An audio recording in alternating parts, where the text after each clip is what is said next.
لا حول ولا قوة إلا بالله العلي العظيم. حسبنا الله ونعم الوكيل، نعم المولى ونعم النصير. أعوذ بالله من الشيطان الرجيم، بسم الله الرحمن الرحيم. الحمد لله الذي يؤمن الخائفين وينجي الصالحين ويضع المستكبرين ويهلك ملوكا ويستخلف آخرين. والصلاة والسلام على رسول الثقلين محبوب رب المشرقين والمغربين جد الحسن والحسين نبینا سیدنا بالقاسم محمد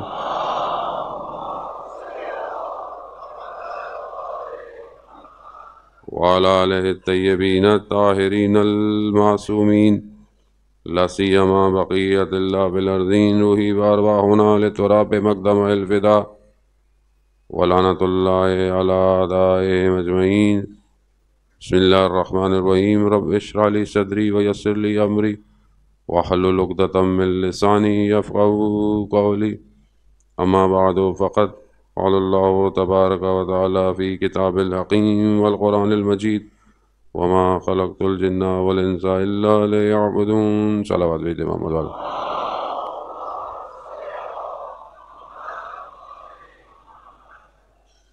عزیزان محترم، ایام فاطمیہ سلام اللہ علیہ کے سلسلے کی ایک اور مجلس سے آپ کی خدمت میں چند عرائض آپ کے اذان عالی میں منتقل کرنے ہیں.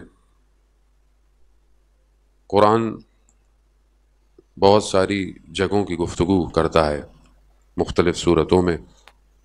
ان جگہوں میں ایک چیز جس کے قرآن میں کئی جگہ پر ذکر ہے وہ لفظ بیت کا ذکر ہے. بیت قرآن میں اپنے مشتقات کے ساتھ یعنی مختلف الفاظ کے ساتھ بیوت اس کی جمع اور ملا کر 72 دفعہ قرآن میں بیت کا لفظ آیا ہے، جس میں سے کچھ جگہوں پر بیت اللہ یعنی خود اللہ کا گھر ہے، بیت عتیق ہے، اور اس کے علاوہ ایک بڑی تعداد بیت یعنی جس کا تعلق گھر سے ہے. قرآن بہت زیادہ گھر کے اوپر ایمفیسائز کرتا ہوا نظر آتا ہے. گھر کا ہونا در و دیوار سے نہیں ہے، گھر افراد سے تشکیل دیا جاتا ہے. افراد کے اوپر قرآن بہت زیادہ ایمفیسائز کر رہا ہے. گھر کے اندر جو دو چیزیں بہت زیادہ امپورٹنٹ ہیں وہ دو زوج ہیں، ایک جوڑا کہ جسے قرآن مختلف آیات میں مختلف طریقے سے بیان کر رہا ہے. پہلا انسان خود اپنی خلقت کی طرف نشاندہی کرانے کے لیے، اپنی نشانی بتانے کے لیے خود کہہ رہا ہے کہ میں نے تمہیں خلق کیا ہے زوج کی صورت میں. انسان کو خدا مخاطب کر کے کہہ رہا ہے کہ تمہاری ہی جنس سے میں نے تمہارے جوڑے کو خلق کیا ہے. یعنی یہاں جب خدا خلق اپنی اس مخلوق کی گفتگو کر رہا ہے تو یعنی خدا بہرحال دکھا رہا ہے کہ میں کتنا بڑا خالق ہوں کہ میں نے تمہیں یہ کیا ہے. اب جب وہ جس ایک وجود کو اس کے ساتھ کر رہا ہے تو پھر خدا آگے یہ کہہ رہا ہے کہ میں نے اس کو تمہارے لیے مایہ تسکین قرار دیا ہے. یعنی جو تمہارا پیر ہے، جو تمہارا ہم جنس مخالف جنس تمہارے ساتھ ہے، وہ یہ امپورٹنٹ اس لیے ہے کہ اسی سے آگے انسانیت کی نسل نے چلنا ہے. وہ یہ بہت زیادہ امپورٹنٹ ہے. جب جہاں پر بھی معاشرے میں جب ایک گفتگو ہوتی ہے تو معاشرے میں ان دو کردار بہت اہم ہے، ایک مرد اور ایک عورت، اور اسی کے اوپر بیس کرتے ہوئے معاشرہ آگے کی طرف فلوٹ کرتا ہے. تو ایک طرف قرآن کی گفتگو ہے اس بیت کے اوپر، ایک طرف ماڈرنائزیشن جسے ہم ظاہری طور پر ماڈرنائزیشن کہتے ہیں، یا یوں کہیں کہ بہرحال ویسٹرن فلاسفی جو ہے وہ بالکل اس کے اگینسٹ ہے. اگر آپ اس کو آہستہ آہستہ کم قرآن نے کہیں کوئی کمی نہیں چھوڑی ہے کہ ہمیں اس کی طرف نشاندہی کرے. کل بھی میں نے آپ کی خدمت میں خلاصتاً عرض کیا یا مقدماتی طور پر عرض کیا کہ کیوں آج جتنی زیادہ امپورٹنٹ ہے کہ ہمارا یہ ٹاپک جو ہے وہ ہماری گفتگو کا محور بنے. وہ کہ بیوی کی اگر گفتگو کرنا چاہیں تو بہت سارے ایسے محور ہیں، کیونکہ وہ شخصیت اتنی امپورٹنٹ ہے اور ایک ایسے مقام پر پروردگار نے انہیں قرار دیا ہے کہ کوئی چیز ان کی گفتگو کرتے ہوئے خالی نہیں ہے کہ آپ بولیں کہ کوئی موضوع کم رہ جائے گا اگر ہم ان کی گفتگو نہ کریں، نہیں، سارے موضوعوں پر ان کا احاطہ ہے۔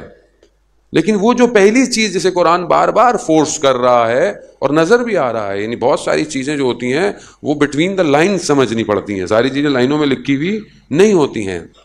بہت زور دے رہا ہے قرآن جب ذکر کر رہا ہے سورہ تحریم کے اندر، حضرت آدم کا ذکر ہے، حضرت نوح کا ذکر ہے، حضرت لوط کا ذکر ہے، گھر کا ذکر کر رہا ہے پروردگار۔ کچھ پروبیبلٹیز یا کچھ پیئر ہیں جس کو خدا کہہ رہا ہے۔ خدا قرآن میں سورہ تحریم کے اندر کچھ آیتوں میں پروردگار کہتا ہے کہ اچھا مرد بری عورت،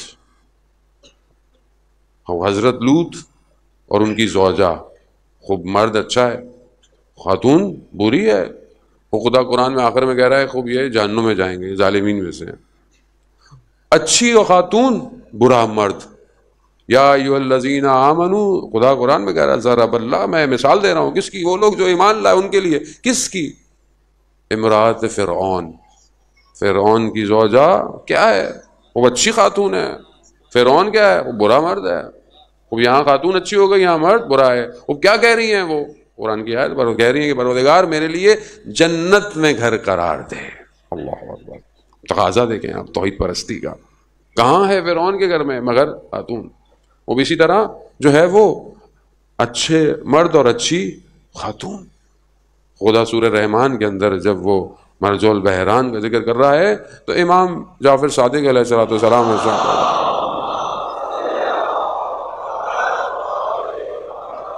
یہ جو بحرین ہیں وہ فرماتے ہیں کہ یہ مولا کائنات اور سیدہ ہیں، یہ دو ایک ایسے عمیق دریا ہیں، اتنے گہرے دریا سمندر ہیں کہ دونوں ایک دوسرے سے پھر بھی برابر میں شامل نہیں ہوتے، اور ان کے درمیان میں جو برزخ ہے قرار دیا ہے، کہا وہ رسول خدا کی ذات ہے، اور لولو المرجان جو ہیں وہ حسن اور حسین ہیں جو ان دریاؤں سے باہر آئے ہوئے ہیں۔ خوب یہ دو بہترین ہے۔ خوب یہ قرآن ان کی مثال دے رہا ہے، کس کے لیے دے رہا ہے؟ یا ایھا الذین آمنو، اے وہ لوگ جو ایمان لے کر آئے۔ خوب آئے، اب ہمارا گھر اس میں سے کس کی طرف بڑھ رہا ہے؟ کیا ہمارا گھر؟ قرآن کی سورہ بہت سادی سی، میں تفسیر میں وہ بہت زیادہ گہرا پڑا ہوا طالب علم نہیں ہوں، سادی سی جو سب سے آسان تفسیر جو ہم سب سمجھ سکتے ہیں وہ تفسیر نور ہے آیت اللہ مغارم شرازی کی، کہ بہرحال وہ اردو کے اندر بھی ہے، انٹرنیٹ پہ بھی ہے، PDF بھی ہے۔ آج کل تو کسی سے کہیں کہ یہ کتاب آئی ہے، ابھی یہ کتاب ہم نے، ہمارے دوست ہیں پروفیسر ثقلین زیدی صاحب تو مجلس میں ہوں گے یقیناً یا پہنچنے والے ہوں گے، انہوں نے کتاب ترجمہ کی ہے، شاید یہاں پر وہ کہہ بھی رہے تھے کہ شاید وہ کتاب اویلیبل ہوگی۔ بہرحال کتاب پہ افزی گفتگو کریں گے، لیکن میں نے کئی لوگوں کو بولا کہ کتاب آئی ہے، کتاب پڑھ لیجئے یا لے لیجئے، تو کہنے لگے مولانا صاحب PDF میں ہے یہ کتاب؟ بھائی اگلے نے پرنٹ کرائیے، گو کہ ان کا مقصد کمرشل نہیں ہے، لیکن بہرحال آپ کتاب تو خریدیں۔ کتاب کی اپنی ایک کیفیت ہے، اس کی اپنی ایک حیثیت ہوتی ہے، لیکن ہر کسی کو PDF چاہیے۔ اچھا PDF دے بھی دیں تو پڑھیں گے کیا؟ تو پھر بھی تفسیر نور PDF میں موجود ہے، اگر آپ پڑھنا چاہیں اردو ترجمے کے ساتھ آپ پڑھ لیں۔ اسی میں جب قرآن ان آیتوں کا ذکر کر رہا ہے گھر کا اور تسکین، خوب مایہ تسکین کا مطلب کیا ہے؟ سکون کا مطلب کیا ہے؟ سکون کا مطلب یہ ہے کہ انسان پوری دنیا میں پریشان ہو، باہر پریشان ہو، اس کی چیزیں پریشان ہوں، جب وہ گھر میں آئے تو اسے کیا ملنا چاہیے؟ اسے سکون ملنا چاہیے۔ اب یہ آج معاشرے میں کیا یہ ہم سکون پرووائڈ کر رہے ہیں؟ صرف جو ہے وہ بدن کے سکون کی بات نہیں کر رہا قرآن پورے وجود کے تسکین کی بات کر رہا ہے۔ وہ آئیں دیکھیں اس گھر میں سکون کیسا ہے۔ اس گھر میں سکون ایسا ہے کہ مولا کائنات حضرت علی ابن ابی طالب علیہ السلام صلی علی محمد، خود بی بی کی شہادت کے کئی عرصے بعد خود مولا فرماتے ہیں کہ میں جب بھی گھر میں داخل ہوتا تھا اور میری نگاہ سیدہ پر پڑتی تھی تو میرا غم، میرا حزن ختم ہو جاتا تھا۔ مایہ تسکین ہونا چاہیے خاتون کو۔ جب ہم یہ کہتے ہیں کہ اللہ ہماری بیٹیوں کو جو ہے وہ سیدہ سلام اللہ علیہ کی سیرت عطا فرما. وہ یہ ایک سیرت ایک یہ ہے کہ یہ جب اپنے گھروں کو جائیں تو جو ان کا مرد جب گھر میں آئے تو اس کو سکون ملنا چاہیے. تو خوب یہ ظاہر ہے یہ سکون ایک دو دن میں تو ملتا نہیں ہے, وہ اس کی تربیت کرنی پڑتی ہے. چہرے پہ اطمینان کیسے نظر آتا ہے؟ وہ کہ انسان کے اندر پریشانی کا باعث ہو. اور جانے مطلب دو طرح کی ثروتیں ہیں, یعنی ثروت یعنی دولت. ایک ظاہری ثروت ہے, انسان ظاہری طور پر مال و دولت جمع کرے. ایک باطنی ثروت ہے, لوگ ظاہری طور پر امیر ہوتے ہیں لیکن باطنی طور پہ فقیر ہوتے ہیں. یہ کب آپ کو اندازہ ہوتا ہے؟ جب آپ اس سے ملتے ہیں, اس سے کوئی کام پڑ جائے, آپ کا کوئی زندگی میں کوئی ایسا واقعہ پیش آ جائے کہ جہاں وہ اس کو کچھ کرنا پڑے تو آپ کو لگے گا یار یہ تو اندر سے فقیر آدمی ہے, یہ تو اندر سے خالی ہے, کھوکھلا ہے, باہر سے اپنے آپ کو اتنا بڑا بنا کے گھوم رہا ہے. اور آج کی دنیا ہے ہی ایسی. آج کی دنیا ہمارے ظاہر کے لیے بنی ہوئی ہے. جتنی جو کشش ہے اس کے اندر, جتنا اس کے اوپر کام ہو رہا ہے, یہ صرف ظاہر کے اوپر ہو رہا ہے. کپڑے ایسے ہونے چاہیے, لباس ایسا ہونا چاہیے, یہ برانڈ ہونا چاہیے, جوتے ایسے ہونے چاہیے. آدمی, میں افریقہ جانا زیادہ ہوتا ہے میرا, ظاہری طور پر سیاہ پوست, آپ کو پتہ ہے غریب ممالک میں ایک اچھی بڑی تعداد ان کی غربت کے اندر ہے. ان کے جتنے بھی معدنیات اور خزانے ہیں وہ نوچ ڈالے ہیں استعماری طاقتوں نے, لیکن ظاہری طور پر لیکن وہ جیسا بھی ہوتا ہے اس کو ہوتا ہے ظاہر جو بھی ہو, میرا خون اچھا ہونا چاہیے. ہمارے یہاں بھی یہ بہرحال ہے, کچھ ہو نہ ہو. اچھا بعض اوقات لوگ دوست سے بات آتے ہیں, کو میسج کرتا ہے, بڑی مشکلات ہے, بڑی تنگی کی حالات ہے, لیکن واٹس ایپ چل رہا ہے. بندہ سوچتا ہے کہ یار مطلب اگر بہت مشکل تھی تو انٹرنیٹ کا پیکج کیسے خرید دیا اس نے. لیکن یہ ضروری ہے, یعنی باقی کچھ ہو نہ ہو یہ ضرور چلنا. خوب اس طرح ظاہری دنیا ہمارے ظاہر کو بنانے میں لگے, اور ہم بھی اسی میں بھاگ رہے ہیں. ہم اپنے گھر کو بھی اسی دوڑ میں لے کے جاتے ہیں, اپنے بچوں کو بھی, بیٹا 100 میں سے اتنے نمبر لانے ہیں, تم نے یہ کاغذ ضرور لینا ہے, یہ ڈگری ضرور لینی ہے, تم نے یہ کرنا ہے, تم نے وہ کرنا ہے, تم نے انجینئر بننا ہے, ڈاکٹر بننا ہے, فلانی نوکری کرنی ہے. یہ نہیں بتاتے کہ تم نے اپنے باطن میں انسان بننا ہے. وہ پوری طاقت اسی میں لگی ہوئی ہے نا, پوری انرجی یہی ہے. یعنی معاشرے کی بھی انرجی یہی ہے, اطراف کی بھی, اسکول بھی یہی پڑھا رہے ہیں. اسکول کا ایجوکیشن سسٹم کیا ہے ہمارا؟ ایجوکیشن سسٹم ہمیں غلام بنا رہا ہے, آزاد تھوڑی بناتا ہے.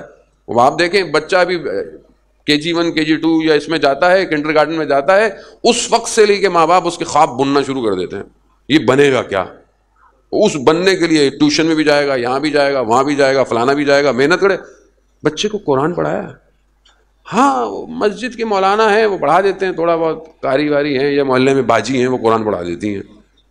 بھائی کچھ ہدیہ, ٹیوشن ایک کورس کا جو ہے وہ لیول کے 25-25 ہزار فیس دیں گے, اور وہ جو قرآن پڑھا رہا ہے اس کو 500 روپے بڑی مشکل سے نکلیں گے 2 مہینے کے بعد.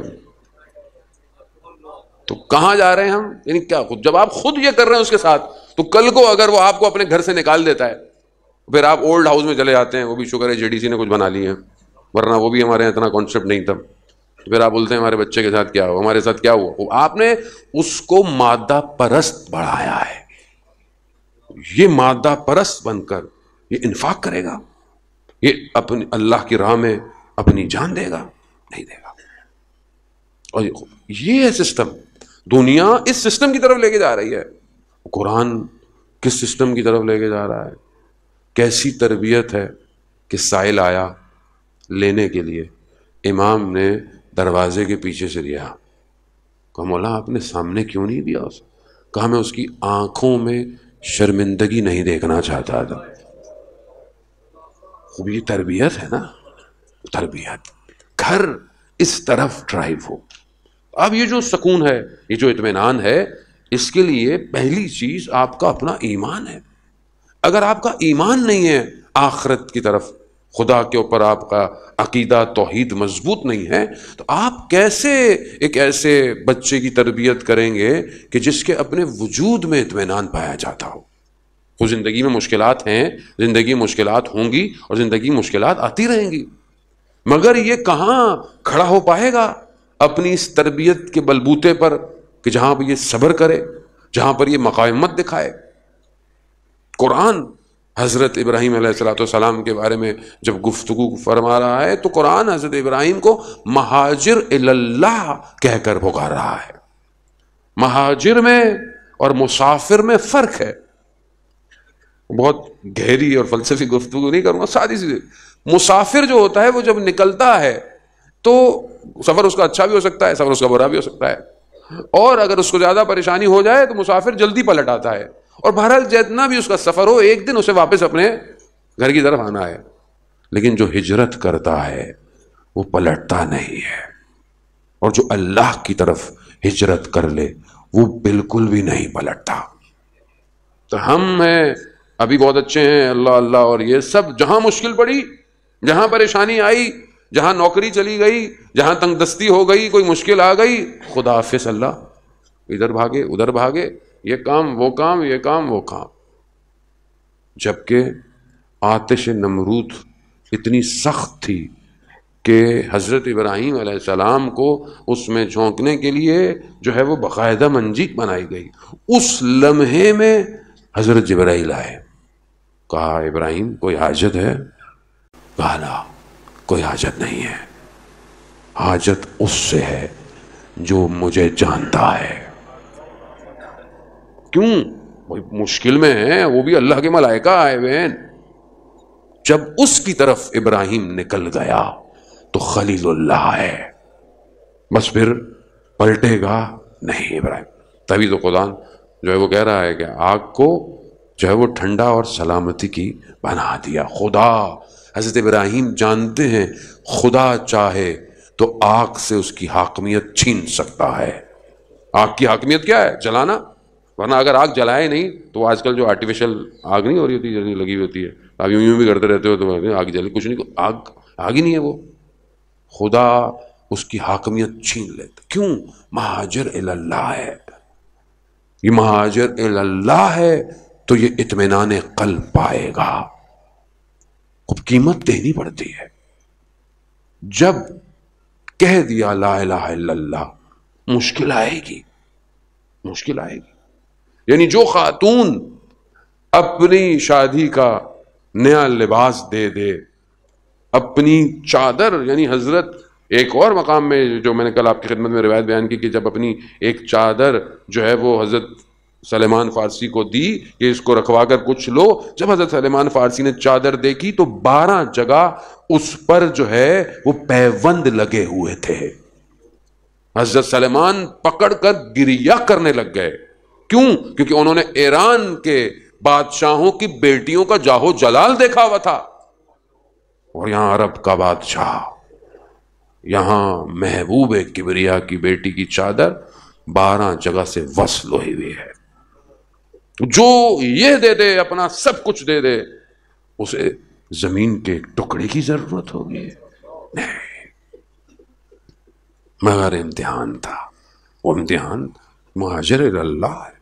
امتحان دینا پڑتا ہے جان موت، آسان نہیں ہے. وہ آئے، ہم دیکھیں ہم اپنے گھروں کو کیا ہم اپنے فرزندان کی یہ تربیت کر رہے ہیں جان محترم. آج مسئلہ بہت اساسی اور بہت زیادہ ضروری مسئلہ ہے. آج ہم جہاں اتنے مسائل کی گفتگو کرتے ہیں کہ یہ مسئلہ ہے وہ مسئلہ ہے، دیکھیں دشمن کو سمجھنے کی کوشش کریں. اسلام بغیر دشمن شناسی کے مکمل نہیں ہو سکتا. کیسے ہو سکتا ہے کہ جب قرآن بار بار آپ کو یہ کہہ بھی رہا ہے، مختلف کہہ رہا ہے کہ تمہارا سخت ترین دشمن جو ہے وہ ابلیس ہے، ابلیس تمہارا دشمن، کیسے تمہیں چھوڑ دے گا؟ اب کوئی ہمیں بولے کہ آپ ایسی مجلس پڑھیں گے جس سے سب آپ کو اچھا، سب آپ کو پسند کریں، وہ کیسے ہو سکتا ہے؟ سب آپ کو ایک طبقہ پسند کرے گا، ایک طبقہ پسند نہیں کرے گا آپ کو. اور خاص طور پہ جو اسلام کا دشمن ہو وہ آپ سے راضی نہیں ہونا چاہیے. آپ کوئی تو ایسی بات کریں کہ دشمن کو پتہ چلے کہ آپ دشمن شناس ہیں، وہ ہم میٹھی میٹھی باتیں کرتے رہیں اور کوئی ایسی بات ہی نہ کریں تو خوب ظاہر ہے آپ سے ہر کوئی راضی ہے. آپ کو اس کا مطلب ہے کہ میں پھر صحیح طرف متوجہ نہیں ہوں. دشمن سو نہیں رہا جان محترم. دشمن جس طرح معاشرے میں نفوذ کر چکا ہے، گھس گیا ہے، میں اس کا اندازہ نہیں ہے. اور دشمن جانتا ہے کہ ایک معاشرے کو توڑنا کیسے ہے. ہمیں اوپر اوپر آپس میں لڑوا کر، سنی کو شیعہ سے، ایک زبان والے کو دوسرے زبان سے، ایک صوبے کو دوسرے صوبے سے، ایک سیاسی جماعت کو دوسری سیاسی جماعت سے، خوب یہ سب ڈرامہ ہے. یہ سب آپ کی اٹینشن کو ڈائیورٹ کرنا ہے. آپ مشغول رہیں ان باتوں میں. مثال کے طور اپنے گھر سے باہر نکلیں اور آپ کا روز گلی کے باہر ایک گڑھا کھدا ہوا ہو تو آپ ہر وقت اسی کو مطلب تنگ آ جائیں گے. آپ اسی کو، اور ہر وقت آپ اسی کی ٹینشن میں رہیں گے، یہ کب بنے گا، ابھی پھر گاڑی اندر چلی گئی، پھر یہ ہو گیا. یعنی آپ بھی اسی میں بزی ہیں، جبکہ آپ کے محلے میں کوئی ایک ایسا کام ہو رہا ہو جس سے آپ کی توجہ کو ہٹانا کا کام ہو. معاشرہ ایسی ہے. میڈیا یہ بہت پلانڈ میڈیا ہے. یہ میڈیا اتنا پلانڈ ہے کہ اسے پتا ہے کہ کون سے معاشرے میں کون سی چیز انسرٹ کرنی ہے, اور ایک دو دن سے نہیں کرتے, اس لانگ پلاننگ ہے اس کی. آج آپ خود ویسٹرنائزیشن کو دیکھ لیں, سنگل پیرنٹنگ, سنگل پیرنٹ, آپ کارٹون میں دیکھیں, آپ موویز میں دیکھیں, آپ جو ہے وہ نیٹ فلکس کے سیزن میں دیکھیں, آپ پرائم میں چلے جائیں, آپ کسی میں چلے جائیں, آپ کو کیا نا ایک سنگل پیرنٹنگ کا کانسیپٹ ڈال دیا ہے کہ صرف ایک ہی ہے, یا باپ ہے یا ماں ہے. وہ یعنی کیا, یعنی خانوادہ نہیں ہے, یعنی گھر نہیں ہے. وہ یہی چیز آہستہ آہستہ آپ کے درمیان میں ہٹ ڈالی جا رہی ہے, آہستہ آہستہ, تاکہ جو اساس ہے جس کی بیس پر کوئی بھی دین قائم ہے وہ گھر ہے. گھر بریک ہو جائے, ایک گھر نہ رہے. دشمن یہی چاہتا ہے. یہ جتنی بھی آج آپ دیکھیں کہ لسٹ ہے پوری, اور یہ سب اسٹیٹسٹکس اور ڈیٹا ہے کہ کتنے دنیا کے چینل ہیں. اب تو خیر سیٹلائٹ پہ بھی ساری چیزیں, انٹرنیٹ پہ ہی آ گئی ہیں ساری چیزیں. وہ ان میں سے کتنے ایسے کام ہیں جو ایجوکیشن پر ہیں, جو نالج بیسڈ ہیں, اور کتنے اتنے ہیں جو فساد اخلاقی ہیں, جو مشکلات ہیں آپ دیکھیں بھرے ہوئے ہیں. اور خود ان کے اپنے ممالک میں جائیں تو ہر چیز پیڈ ہے, یعنی ہر چیز آپ کو پیسے لے کر دیکھنی, ورنہ چند چیزیں فری میں, باقی سب آپ کو پیسے دینا. اور ہمارے جیسے ممالک میں یہ ساری چیزیں فری ہیں. 1-2 ہزار روپے میں پتہ نہیں کتنے میں کتنا 100 GB آپ فری ہیں. آپ وہاں آپ لے لیں ذرا جا کے GB, آپ کو پتہ چل جائے گا کتنے آپ کو پیسے دینے ہیں. ہر جگہ بہرحال قیمت ہے, انٹرنیٹ کو کہ وہاں زیادہ فاسٹ ہوگا, لیکن ہمارے یہاں ہر چیز بہت سستی. کیوں سستی ہے؟ تاکہ یہ برباد ہو جائے. یہ جوان رات کو بیٹھ کر کیا دیکھے گا, روکو نہیں اسے. آج گاؤں دیہاتوں میں جائیں, ہم تبلیغ پہ جاتے ہیں, آپ ہمیں لوگ بڑی پذیرائی کرتے ہیں, جبکہ بہت چھوٹا سی جگہ ہوگی, دور ہوگی, شہر کی مین سڑک سے بھی پتہ نہیں کتنے گھنٹے لے کے اندر جائیں, لیکن لوگ بڑا استقبال کرتے ہیں. تو ہمیں بڑا ہوتا ہے کہ کیوں, اسی انٹرنیٹ کی وجہ سے, کہ لوگ وہاں بیٹھے ہوئے بھی آپ کو دیکھ رہے ہیں. وہ یہ بہرحال اچھی بھی چیز ہے, لیکن بنائی جس نے اس کی نیت اچھی نہیں ہے. اگر آپ نے اس کو صحیح استعمال کر لیا تو یہ آپ کی اسمارٹنیس ہے, ورنہ وہ آپ کو اسی میں گھمانا چاہتا ہے. انسان محترم, خوب گھر اسی لیے بہت امپورٹنٹ ہے, کیونکہ گھر ان چیزوں کو سولو کر سکتا ہے. جب آپ باہر سے ایک جگہ پہ آئیں, یہ گھر ایسا ہونا چاہیے کہ یہ اینٹی وائرس ہو. کیوں کہا گیا کہ ماں باپ بچوں کے دوست ہوں؟ کیوں؟ کیونکہ اگر دوست نہیں ہوں گے تو یہ جو باہر دیکھے گا یہ آگے آپ سے ذکر نہیں کرے گا. یہ آپ کو بتائے گا نہیں کہ آج کلاس میں کیا ہوا, آج وین میں کیا ہوا, آج کالج میں کیا ہوا, نہیں بتائے گا آپ کو. اب آپ اکھڑے رہیں تو بچہ تو کہے گا ابا سوئیں گے کب, ابا نہیں آئے, اچھا ہی ہوا نہیں آئے, دیر سے آئے. کیوں؟ کیونکہ آپ نے وہ بانڈ نہیں بنایا. یہ بانڈ ضروری ہے ذہن محترم.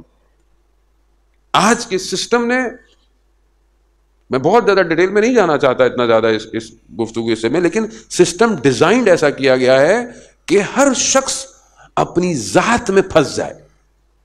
یعنی باپ اب آفس سے آئے تو ایک تو آفس کا لوڈ اتنا ہو کہ اسے گھر میں آ کے بھی آفس کا کام کرنا ہے, یا پھر سوشل میڈیا. اب آپ گھر میں آپ ماحول دیکھیں, کیونکہ ہر شخص اپنی ایک آئیڈینٹی کے ساتھ بزی ہے.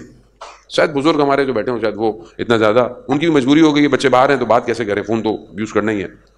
ماں اپنی آئیڈینٹی کے ساتھ, بچے اپنی آئیڈینٹی. خطرناک, خاص طور پر میں والدین کو کہہ رہا ہوں, میں بچوں کو تو نہیں کہہ سکتا, بچوں کو, والدین کے منیمم آپ 16 سال تک بچے کو انسٹاگرام کی آئی ڈی نہیں دیں. یہ بہت مضر ہے. 16 سال بعد تک تو اس کو روک کے رکھیں. جب وہ ذہنی بلوغت تک پہنچے تب اس کو دیں, تو اس کو کم سے کم پتا تو اچھا کیا برا کیا. اس کے بعد ظاہر ہے پھر 18 سال ہوگا, پھر بہرحال اگر آپ اپنی تربیت کریں, باقی خدا اس کی خود حفاظت کرے. ہم اپنے 8-8, 9-9 سال کے بچوں کو انسٹاگرام دیا ہوا ہے, آئیڈیاں بنائی ہوئی ہیں, بیٹا منقبت پڑھ کے اپلوڈ کر دو. کتنے لوگ اس کی منقبت دیکھ رہے ہیں, بیٹا یہ ڈال دو, بیٹا وہ ڈال دو, آپ اپنی آئی ڈی میں ڈال دیں. آپ کو پتہ ہی ہے کہ اس کا الگورتھم اتنا خطرناک ہے کہ وہ برباد کر دے گا آپ کے بچے کو. لوگوں نے خودکشیاں کر لی ہیں, لوگ ذہنی مریض ہو گئے ہیں. کیوں؟ کیونکہ اسے گھر کو برباد کرنا ہے. تو یہی بچی جو 9-10 سال سے انسٹاگرام یوز کرے گی, اب آپ اس کی 18-20 سال میں شادی کریں, 10 سال میں اس کے ذہن کے ساتھ کیا کام ہوا ہے, پھر 6 مہینے بعد طلاق نہیں ہوگی تو کیا ہوگا, کیا ہوگا مجھے بتائیں. اب آج کل تو آپ کہیں دوسرے ممالک کا ویزا لیں تو آپ سے پہلے ساری آپ کی سوشل آئیڈیا مانگتے ہیں. کیوں مانگتے ہیں؟ کہ میں پچھلے اس کے 1-2 سال میں دیکھوں کہ اس نے کس چیزوں کو اپلوڈ کیا, کس چیزوں کو لائک کیا ہے, کس چیزوں کو ڈس لائک کیا ہے. کیوں؟ تاکہ آپ کی پرسنالٹی پتہ چل سکے کہ مذہبی ہے, غیر مذہبی ہے, لاؤبالا ہے, ہر چیز دیکھتا ہے, ہر چیز سنتا ہے, وہ یہ ہمارے کام کا ہے. اب آپ آج کل جو مسائل ہیں جانے بتاؤ, یہ مسائل بہت حقیقی مسائل ہیں. یہ آپ کو نہیں پتا آپ کا بیٹا بیٹی کس سے بات کر رہے ہیں. اتنا عام ہو گیا ہے محرم نامحرم کی گفتگو کہ مثلا اب یہ فرق ہی ختم ہو گیا ہے. اور یہ جو ڈرامے ہم دیکھ رہے ہیں جو ہمارے یہاں بن رہے ہوتے ہیں, اس کا سسٹم ہی یہی ہے. یہ چند چیزیں انہوں نے اپنے فنگر پوائنٹس پہ رکھی ہوئی ہیں الگ الگ. یہ پورا ایجنڈا ہے. رائٹر کون ہے, ڈائریکٹر کون ہے, پروڈیوسر کون ہے, کون پیسے دے گا. یہ جو فلم ابھی پچھلے دنوں ہمارے یہاں پاکستان میں بین ہوئی اور اتنا پریشر ڈال کر اس کو ہٹا دیا گیا, اس کی فنڈنگ کس نے کی ہے اس پوری فلم کی؟ جائیں آپ جا کے پڑھیں پیسہ کہاں سے آیا ہے, اصل پروڈیوسر کون ہے اس فلم کا, اس کے پیچھے ایجنڈا کیا ہے. اب یہ چیزیں معاشرے میں نفوذ کر رہی ہیں, آپ کو کسی اور طرف لے کے جایا جا رہا ہے. اور جب بیس ہل جائے تو یہ مقاومت نہیں دکھائے گا. اصل یہی ہے مسئلہ. ہم اس طرف بڑے ہیں جانے محترم. کیوں ہمارے تفکر سے دنیا ڈرتی ہے؟ کیوں ڈرتی ہے؟ ہماری مجلسوں سے جان جاتی ہے لوگوں کی. کیوں؟ کیونکہ یہ ہر سال ان بچوں کا ذکر کرتے ہیں جو کہ گودوں میں بھی تھے, جو 13 سال کے بھی تھے. جب ان سے پوچھا موت تمہارے لیے کیا ہے, تو کہا احلی من الاصل, موت ہمارے لیے شہد سے بھی زیادہ میٹھی ہے. وہ ان کو خوف یہ ہے کہ یہ جو اتنا ان کا ذکر کرتے ہیں, یہ ان کے جوان اسی بچوں کو پیروی کریں گے. خوف یہی ہے. اس لیے تو آپ دیکھیں نا کہ ہماری مجلس عزاداری مطلب کمرشلائز ہو گئی ہے. ہر چیز نے اپنی ظاہری شکل بدل لی ہے. آپ کے سامنے ساری چیزیں, کہنے کی ضرورت نہیں ہے. ہر چیز اندر نفوذ, اصل جو روح ہے ہم اس کو آہستہ آہستہ آہستہ آہستہ اس سے دور ہو رہے ہیں. اور ہم خود ہو رہے ہیں. ہم دوسروں کو کیا کہیں, ہم خود جو ہے وہ ایک عجیب چیزوں کا شکار ہو گئے. کیوں؟ کیونکہ اصل رہے گا تو یہ کبھی خراب نہیں ہوں گے. اس لیے عزیزان محترم کربلا میں مولا ہر کردار کو لے کے گئے تھے تاکہ آپ کو بتایا جائے کہ اسلام کی بقا کے لیے ہر شخص امپورٹنٹ ہے. وہ مائیں جو کربلا کے اندر ہیں, آپ ان کا کردار دیکھیں. آپ آج کی ماں اپنے آپ کو اگر دیکھنا چاہتی ہے تو کربلا کی ماؤں کے ساتھ دیکھیں کہ وہ کہاں کھڑی ہوئی ہے. آج ٹھیک ہے, برا نہیں ہے, آپ اپنے بیٹے کو اچھا پڑھائیں, کھلائیں, پہنائیں, اس کو ہر جگہ ہر کام کریں, بٹ آپ دیکھیں تو صحیح کہ آپ کا ہدف اپنے بچے کے ساتھ کیا ہے. وہاں شب عاشورہ ماں جو ہے وہ دیکھ رہی ہے بیٹا صبح دیر نہیں کرنا. کیوں؟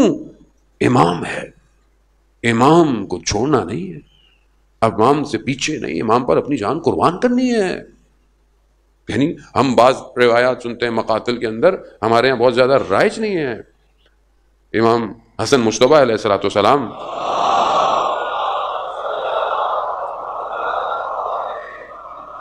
امام کا بیٹے ہم قاسم کا ذکر ہمارے ہاں زیادہ ہوتا ہے, جناب قاسم کا. ایک اور بیٹا عبداللہ ہے جو آخری وقت میں جب مولا جو تھے ان کے اوپر یہ سوار ہوئے تھے لعین, اس وقت میں آ کر اس نے اپنے چچا کے اوپر اپنی جان کا نذرانہ پیش کیا ہے.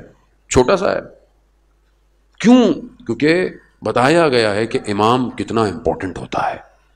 امام کیا ہم اپنے معاشرے کو اس طرف موو کر رہے ہیں کہ جو محور جس کا امام ہو. امام کے بغیر امت ڈیزائن نہیں ہو سکتی. اس امت کو ڈیزائن ہونے کے لیے امام کی طرف بڑھنا.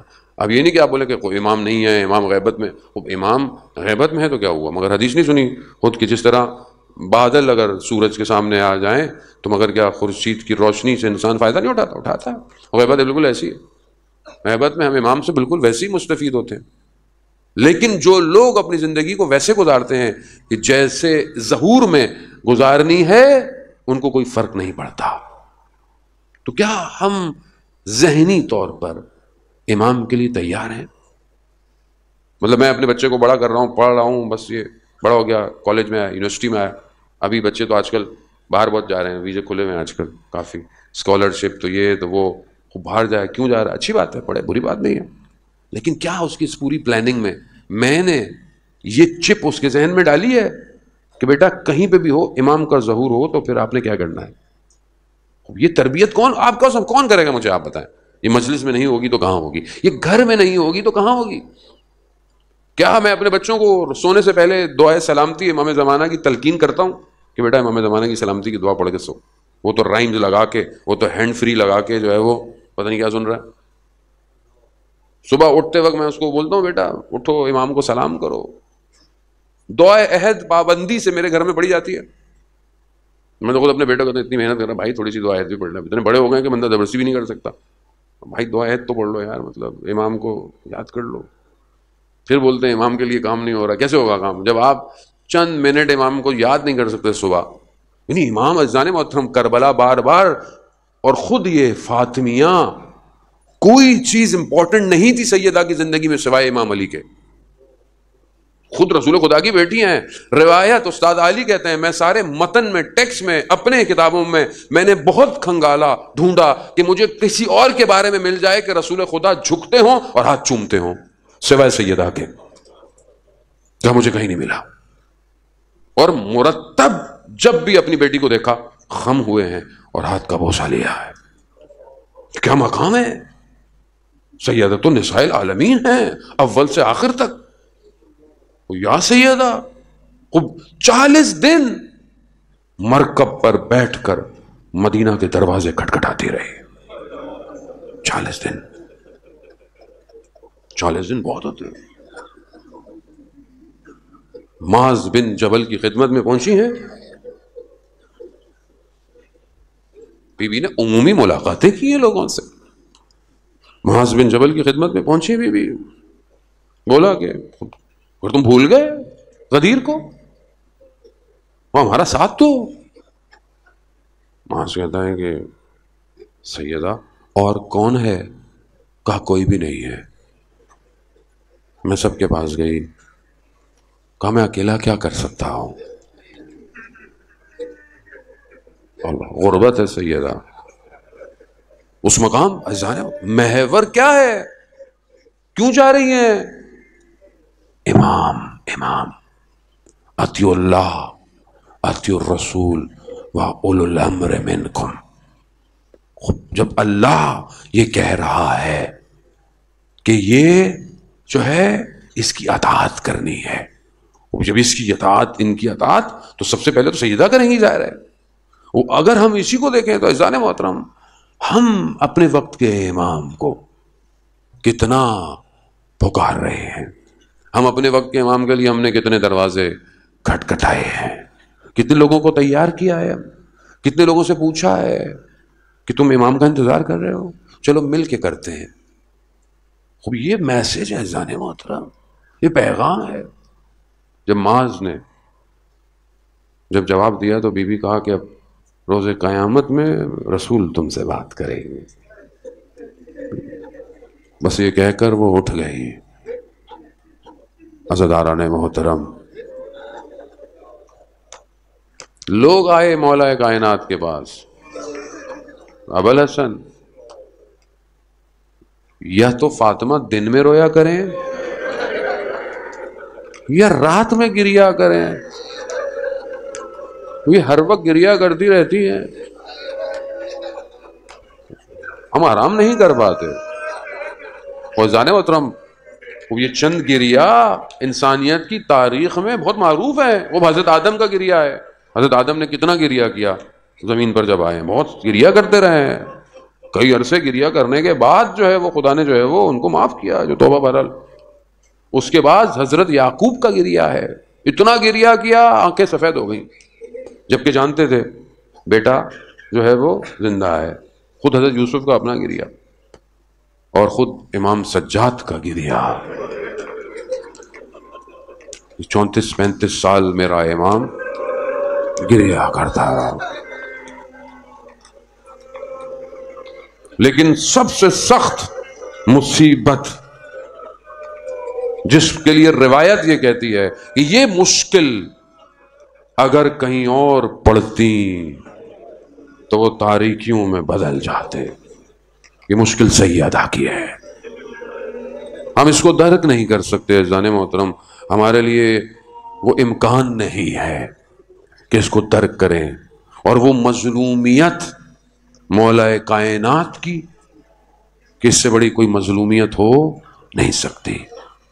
جب یہ کہا مولا گھر پر آئے، مولا نے کہا بی بی سے کہ ایسے ایسے لوگ مدینہ کے مجھے کہہ رہے ہیں۔ بی بی نے کہا کہ میں اپنے گریے کو نہیں ختم کر سکتی، اور بس میرے وقت کم ہے، میں جب تک اپنے بابا سے نہیں ملوں گی میرا گریہ ختم۔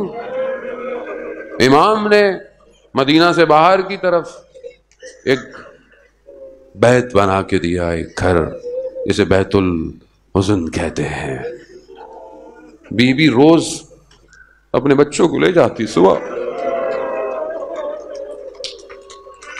قبرستان سے گزرتی، گریہ کرتی ہوئی جاتی تھی، گریہ کرتی تھی۔ امام آتے تھے اور پھر ان کو واپس لے کر آتے تھے۔ عزاداران مدینہ کی خواتین جب بھی آتی تھیں، بی بی نے کبھی اپنی تکلیفوں کا اظہار نہیں کیا۔ جب بھی پوچھا، کہا دو ہی غم ہیں، ایک بابا کے جانے کا، ایک علی کے حق کا غم ہے مجھے۔ اور بدن، الفاظ مقتل کے اندر ہیں، ذوب ہونے کے ہیں۔ یعنی ذوب ہونا کیا ہوتا ہے؟ خوب آپ جانتے ہیں، جب ایک لکوڈ، ایک ایسڈ میں سونے کو ڈالا جائے وہ گھلنا شروع ہو جاتا ہے، جو بھی ہے۔ بی بی اس غم میں گھلتی جا رہی تھی۔ وہ آخر ایسا کیا ہوا؟ یہ کون سی تکلیف ہیں؟ بس عزاداران محترم، یہ چند جملے آپ سے التماس دعا، مولانا تشریف لانے والے ہیں۔ عزاداران محترم، مقاتل مختلف چیزوں کا ذکر کرتا ہے۔ میں مقتل پڑھ رہا تھا، آج میری ہمت نہیں ہوئی۔ مقتل میں ایک ہیڈنگ تھی جس پہ یہ لکھا ہوا تھا کہ وہ مصیبتیں جو سیدہ کے اوپر وارد ہوئیں، اس میں ایک ایک کر کے لکھا ہوا ہے کس نے کہاں کہاں مارا۔ یا امام زمان،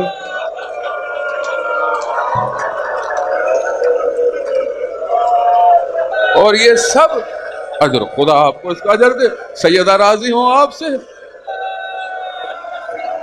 اور یہ سب، اس سب میں دروازہ نہیں ہے، وہ الگ ہے، اس میں کیا کیا ہوا نہیں پتا۔ یہ سب مدینہ کی گلیوں میں جو جو ہوا، کس نے غلاف مارا شمشیر کا، اور کہاں کہاں مارا، کس نے پہلو پر مارا، ہاتھوں پہ اتنا لگا کہ سیاہ ہو گئے۔